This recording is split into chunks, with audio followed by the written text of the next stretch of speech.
Welcome back to study center. I hope आप सब अच्छे से होंगे। तो आज की इस वीडियो में हम बात करेंगे कि जो आज एक इम्पॉर्टेंट एग्ज़ाम था, इलेक्शन असिस्टेंट का एग्ज़ाम था, उसमें हम बात करेंगे कि कौन कौन से क्वेश्चंस पूछे गए थे। क्योंकि एक हम पैटर्न देखेंगे, किस तरह का पैटर्न है जो जेके एसएसबी ने फॉलो किया है, यानी जो जेके पीएसआई का एग्ज़ाम था उसके बाद जो आज इलेक्शन असिस्टेंट का एग्ज़ाम हुआ, इसमें किस तरह की चेंजेस हमें देखने को मिली, क्या कुछ चीज़ें रही, कौन कौन से क्वेश्चंस पूछे गए और एक्सपेक्टेड कट ऑफ क्या रह सकता है इलेक्शन असिस्टेंट का, और ओवरऑल डिफ़िकल्टी लेवल क्या थी, पैटर्न सारा कुछ हम डिस्कस करेंगे। उसके बाद हम बात करेंगे कि जो उर्दू था उसमें किस तरह की चीज़ें पूछी गई थी, क्योंकि जो आगे आने वाला एग्ज़ाम है पटवारी का एग्ज़ाम, उसमें भी सिमिलरली इसी तरह से उर्दू क्वालिफाइंग नेचर होगा, तो बहुत चीज़ें इस पर डिपेंड करेंगी। इसीलिए हम इलेक्शन असिस्टेंट का जो उर्दू का पेपर है उसको बहुत ज़्यादा डिस्कस में हम डिटेल में चीज़ों को डिस्कस करेंगे। उसके बाद हम बात करेंगे एक्सपेक्टेड कट ऑफ की, कि जो इलेक्शन असिस्टेंट का एग्ज़ाम था इसका एक्सपेक्टेड कट ऑफ कितना हो सकता है और कौन कौन से क्वेश्चंस पूछे गए थे। उसके बाद हम बात करेंगे फाइनेंस अकाउंट असिस्टेंट का एग्ज़ाम कब तक हो सकता है, रिवाइज़ किस तरह से करना है, जेके पीएसआई के रिजल्ट और फिजिकल के बारे में क्या कुछ अपडेट है। ये सारी चीज़ें हम इसी यूट्यूब चैनल पे इसी वीडियो में हम बात करेंगे, तो वीडियो के साथ एंड तक बने रहिए, आपको ये सब चीज़ें इसी वीडियो में देखने को मिलेंगी। उससे पहले मैं एक इंपॉर्टेंट अनाउंसमेंट आपके सामने यहाँ पर करूँगा। इंपॉर्टेंट अनाउंसमेंट क्या है, हमने यहाँ पर एक सीरीज़ स्टार्ट की है GK with special reference to Jammu and Kashmir, यानी जो फाइनेंस अकाउंट असिस्टेंट का एग्ज़ाम है, वीएलडब्ल्यू का एग्ज़ाम है, तब तक हम GK with special reference to Jammu and Kashmir के अराउंड 1500 प्लस एमसीक्यू इसी यूट्यूब चैनल पे करेंगे। अभी तक अराउंड 8 पार्ट्स आ चुके हैं, हमने अराउंड 200 एमसीक्यू डिस्कस कर लिए हैं। हम इसमें क्या करते हैं, एक तो एमसीक्यू देखते हैं, एमसीक्यू के साथ साथ जो 4 ऑप्शंस होते हैं उनको हम बहुत ज़्यादा डिटेल में डिस्कस करते हैं। एक बार आप ज़रूर इस सीरीज़ को देख लीजिएगा, आपको बहुत ज़्यादा बेनिफिट मिलेगा। मैं ये क्यों बोल रहा हूँ, क्योंकि आज जो 20 क्वेश्चंस थे around Jammu and Kashmir GK के, इंक्लूडिंग जो स्टैटिक डाटा था, अराउंड 25 क्वेश्चंस में अगर मैं बात करूँ, 15 एमसीक्यू ऐसे थे जो मैंने यहाँ पे इन 7 जो सेट मैंने या 7 जो वीडियोस मैंने अपलोड किए थे GK with special reference to Jammu and Kashmir थे, उसी में से थे। मैं क्वेश्चंस आपको बोलूँगा, फिर आप उन वीडियोस में चेक कर लेना, वहाँ पे मैंने उन क्वेश्चंस को डिस्कस किया हुआ है। तो प्लीज़ आप उस सीरीज़ को देखिए। इसके बाद भी हर रोज़ एक एक वीडियो आएगा, और जब तक फाइनेंस अकाउंट असिस्टेंट का एग्ज़ाम होगा तब तक आपको अराउंड 1500 प्लस MCQ देखने को मिल जाएंगी विद डिटेल्ड ऑप्शन डिस्कशन। तो चलते हैं, आप देखते हैं आज का इंपॉर्टेंट वीडियो यहाँ पे क्या है। देखिए, अगर हम सबसे पहले यहाँ पे बात करें, जो जीके प्लस करंट अफेयर्स थी ना, इसमें इलेक्शन असिस्टेंट के एग्ज़ाम में वो थी डायरेक्टली 50 मार्क्स की, ठीक है। इसी तरह से बाकी जो कंपोनेंट्स थे, इंग्लिश 20 मार्क्स की थी, कंप्यूटर 15 की थी और मेंटल एबिलिटी 15 की थी, ठीक है। इसमें से जो जीके और करंट अफेयर्स थे, इसमें मैक्सिमम जो पार्ट थे 25 प्लस क्वेश्चंस पूछे गए थे करंट अफेयर्स से। बाकी जो 25 क्वेश्चंस थे वो पूछे गए थे GK with special reference to Jammu and Kashmir, और जो स्टैटिक डाटा होता है वो पूछा गया था। तो यहाँ से इस तरह का कुछ पेपर पैटर्न था, और जो पेपर था वो बराबर सेक्शन वाइज पूछा गया था। तो जो आपका FAA का एग्ज़ाम होगा उसमें भी जो मार्क्स का ब्रेकअप दिया हुआ है ना, वो सेक्शन वाइज है। तो जो FAA का एग्ज़ाम होगा वो भी आपको सेक्शन वाइज ही देखने को मिलेगा, क्योंकि हमने जेके पीएसआई का एग्ज़ाम देखा था, उसमें रैंडमली क्वेश्चंस थे। अगर पहला क्वेश्चन इंग्लिश का था सपोज, दूसरा हमें मैथ का देखने को मिलता था, उसके बाद इंग्लिश का देखने को मिलता था, लेकिन उसमें वेटेज नहीं दी हुई थी, सेक्शन वाइज वेटेज नहीं दी थी, इसीलिए उसमें इस तरह की चीज़ें थी। अब अगर हम बात करें इंग्लिश में 20 जो क्वेश्चंस पूछे गए थे, उनका अगर मैं यहाँ पे बात करूँ, जो डिफ़िकल्टी लेवल थी वो थी मॉडरेट। देखिए, जिस तरह से जेके पीएसआई में इंग्लिश पूछी गई थी, बिल्कुल भी उस तरह की इंग्लिश यहाँ पे नहीं पूछी गई थी।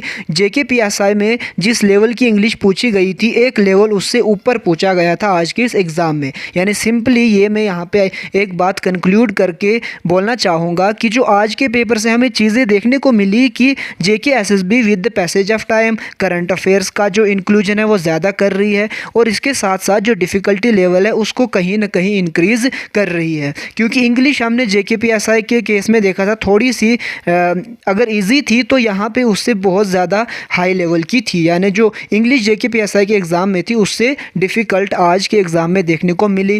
पैटर्न वही था, साइनोनिम्स एंटोनिम्स पूछे गए थे बहुत ज़्यादा, जैसे JKPSI में पूछा गया था। पैटर्न में कोई भी ज़्यादा चेंज देखने को नहीं मिला, हाँ डिफ़िकल्टी लेवल को थोड़ा बढ़ाया गया था। सेम केस था कंप्यूटर में। अगर कंप्यूटर में JKPSI में कम ही क्वेश्चंस पूछे जाते थे, 2 3 4 वो होते थे इजी टू मॉडरेट, लेकिन यहाँ पे मैं बोलूँगा मॉडरेट लेवल का कंप्यूटर भी था, क्योंकि ज़्यादातर क्वेश्चंस MS ऑफिस से देखने को मिले। जैसे MS एक्सेस से एक क्वेश्चन था, इसी तरह से एक जनरेशन से क्वेश्चन पूछा गया था।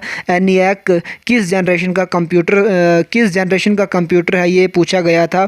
Mental ability, again mental ability अगर बात करूँ अराउंड 5 क्वेश्चंस थे जो डिफ़िकल्ट लेवल के थे, बाकी इजी टू मॉडरेट ही थे, यानी मेंटल एबिलिटी ज़्यादा हाई लेवल की नहीं थी, लेकिन इंग्लिश और कंप्यूटर जो सेक्शन था वो अच्छे खासे लेवल का था। उतना भी बहुत ज़्यादा डिफ़िकल्ट नहीं था, लेकिन JKPSI के एग्ज़ाम से अगर कंपेयर करें तो कहीं ना कहीं इसका लेवल थोड़ा सा ऊपर था।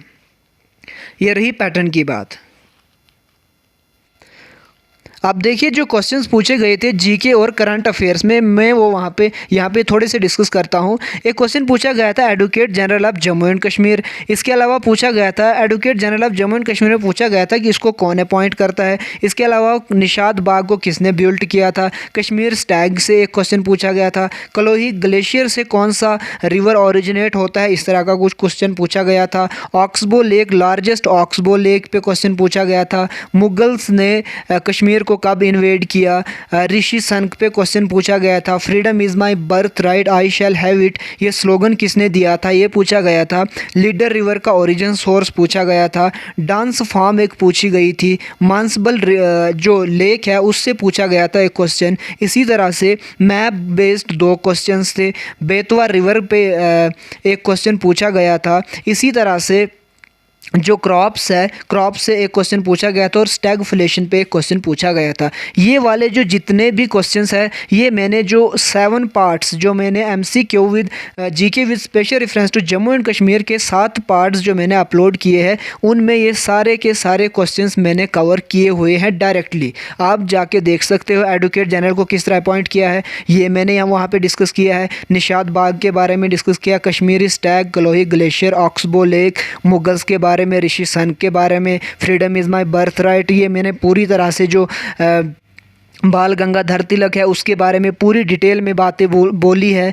लीडर रिवर के बारे में बोला है मैंने। कलोही जो ग्लेशियर है उसके बारे में मैंने आपको वहाँ पे बोला है। डांस फॉर्म्स के बारे में आपको मैंने बहुत सी स्टेट्स की बोली गई है। अब यहाँ पे मुझे एक्चुअल डाटा नहीं मिला कि किस स्टेट की डांस फॉर्म पूछी गई थी, क्या पूछा गया था, लेकिन डांस फॉर्म से भी मैं 50-50 बोल सकता हूँ कि ये भी कहीं ना कहीं जो मेरे 7 पार्ट्स है GK with special reference to Jammu and Kashmir है उसमें कवर हुआ होगा इसमें, क्योंकि हमने अराउंड 50+ डांस फॉर्म्स कवर किए हुए हैं। इसी तरह से मैप बेस्ड 2 क्वेश्चन थे। हम हर एक सेशन में मैप को, वर्ल्ड मैप को देखते हैं, अलग अलग कॉन्टिनेंट्स के मैप को देखते हैं उसी सेशन में। तो आपको मैं सिंपली अगर बोलूँ, आप GK with special reference to Jammu and Kashmir अगर आपके एग्ज़ाम के सिलेबस में है तो आप ज़रूर इस सीरीज़ को फॉलो कीजिए। एक तो आपको जो GK with special reference to Jammu and Kashmir है वो कवर हो जाएगा। GK जो स्टैटिक होगा वो आपका कवर हो जाएगा। फैक्चुअल जो डाटा होगा वो आपका कवर हो जाएगा। इसके साथ साथ जो मैप बेस्ड क्वेश्चंस होते हैं वो भी आपकी इस सीरीज़ में बहुत हद तक कंप्लीट कवर हो जाएंगे। तो ज़रूर आप इस सीरीज़ को फॉलो कीजिएगा। एक बार आप देखिए, उसके बाद आप खुद डिसाइड कीजिए कि क्या वो हेल्पफुल रहने वाली है या नहीं। इसके अलावा और भी कुछ क्वेश्चंस पूछे गए थे इसमें, मैं देखता हूँ यहाँ पे और कौन से क्वेश्चंस थे।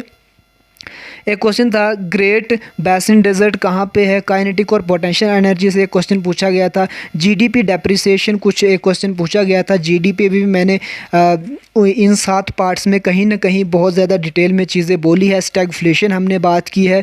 इसी तरह एक और क्वेश्चन पूछा गया था, वालनट का जो नेम होता है साइंटिफिक नेम वो पूछा गया था। Highest number of Ramsar sites पूछा गया था। ये भी एक करंट अफेयर्स में भी आप रख सकते हो, ये भी मैंने अपने इन्हीं 7 वीडियोज़ में कवर किया हुआ है। तो अराउंड जो GK with special reference to Jammu and Kashmir और करंट अफेयर्स का जो 90% जो क्वेश्चंस थे वो अराउंड 7 पार्ट्स जो मैंने अपलोड किए हैं उसमें कवर हो गए हैं। और एग्ज़ाम तक, जब तक FAA का एग्ज़ाम होगा, मैं और अराउंड 1300 MCQ और उसमें ऐड करूँगा। तो आप ज़रूर इस सीरीज़ को फॉलो करना। आप एक बार उसको देखना कि आपके लिए क्या वो हेल्पफुल है या नहीं। अगर हेल्पफुल होगी तो प्लीज़ फॉलो करना और लाइक और सब्सक्राइब भी कर देना। इसके बाद अब हम बात करेंगे उर्दू की, क्योंकि उर्दू क्वालिफाइंग था। ठीक है, उर्दू था क्वालिफाइंग। उर्दू की मैं यहाँ पे अलग से बात इसलिए कर रहा हूँ क्योंकि इसके बाद पटवारी का एग्ज़ाम आने वाला है और पटवारी में भी सेम इसी तरह से क्वालिफाइंग नेचर का होगा उर्दू, जैसे आज की इस इलेक्शन असिस्टेंट के पेपर में था। इसमें मैं अगर बात करूँ, नॉर्मली एक लेटर लिखना था फादर को ऑन गेटिंग जॉब, यानी आपको जॉब मिली है तो ये खुशखबरी वाला लेटर आपको अपने पापा को लिखना था। एक ये आपको पूछा गया था एग्ज़ाम में उर्दू के पोर्शन से। उसके अलावा पूछा गया था merits and demerits of mobile phone, merits and demerits of mobile phone. ठीक है, एक लेटर, एक इसी तरह ऐसे टाइप पूछा गया था। फिर पैसेज पूछी गई थी 4 पैसेज और हर पैसेज से अराउंड 5 क्वेश्चंस पूछे गए थे। ये मॉडरेट लेवल के 5 क्वेश्चंस पूछे गए थे, तो ओवरऑल 20 क्वेश्चंस पूछे गए थे इन पैसेजेस से।